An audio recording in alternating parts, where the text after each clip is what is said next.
അന്ന് CH പ്രതിപക്ഷത്തായിരുന്നു. പക്ഷെ പ്രതിപക്ഷത്ത് തന്നെ കോൺഗ്രസിനെയും സോഷ്യലിസ്റ്റുകാരെയും മറ്റും പോലെ അത്ര കടുത്ത കമ്മ്യൂണിസ്റ്റ് വിരോധം ഉണ്ടായിരുന്നില്ല. എങ്കിൽ പോലും എതിരായിരുന്നു. പക്ഷെ അത് അവസാനം വിമോചന സമരമായപ്പോഴേക്ക് ലീഗ് വലിച്ചേർന്നു. പിന്നീട് ഞങ്ങൾ സഹകരിക്കാൻ തുടങ്ങുന്നത് 67 മന്ത്രിസഭയാണ്. ആ മന്ത്രിസഭ രൂപീകരിക്കുന്നതിനുള്ള പശ്ചാത്തലം തന്നെ 1960 വിമോചന സമരം. ആ വിമോചന സമരത്തെ തുടർന്ന് 1960 തെരഞ്ഞെടുപ്പ് വന്നപ്പോൾ കോൺഗ്രസും ലീഗും PSPയും കൂടി ചേർന്നുകൊണ്ടുള്ള ഒരു കൂട്ടുമുന്നണിയായിരുന്നു.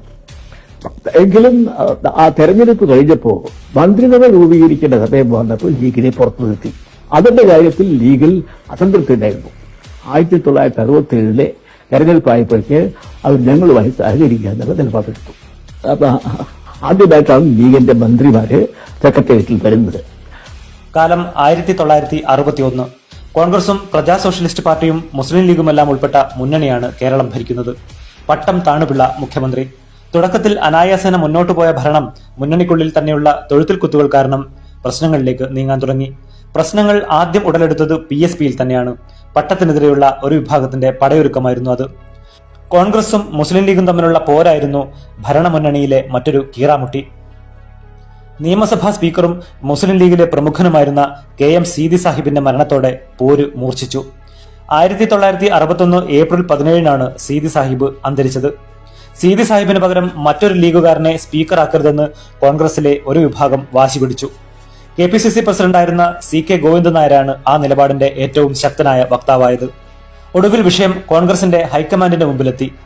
സ്പീക്കർ വർഗീയത തൊട്ടുതീണ്ടാത്ത മുസ്ലിം ആയിരിക്കണമെന്നും അതിന് ലീഗ് അംഗത്വം രാജിവെച്ച ശേഷം ലീഗിന്റെ തന്നെ അംഗങ്ങളിൽ ആർക്കെങ്കിലും സ്പീക്കറാകാമെന്നുമായിരുന്നു ഹൈക്കമാൻഡിന്റെ നിർദ്ദേശം.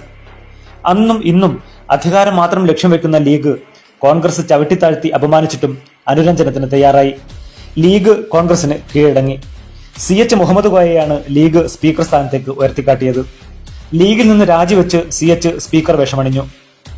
ലീഗിന്റെ തൊപ്പി ഉരിച്ചു എന്ന് അന്ന് കോൺഗ്രസ് വീരവാദം മുഴക്കി. നാണക്കേട് ഭൂഷണമാക്കി 1961 ജൂൺ 9 CH മുഹമ്മദ് കോയ സ്പീക്കറായി ചുമതലയേറ്റു.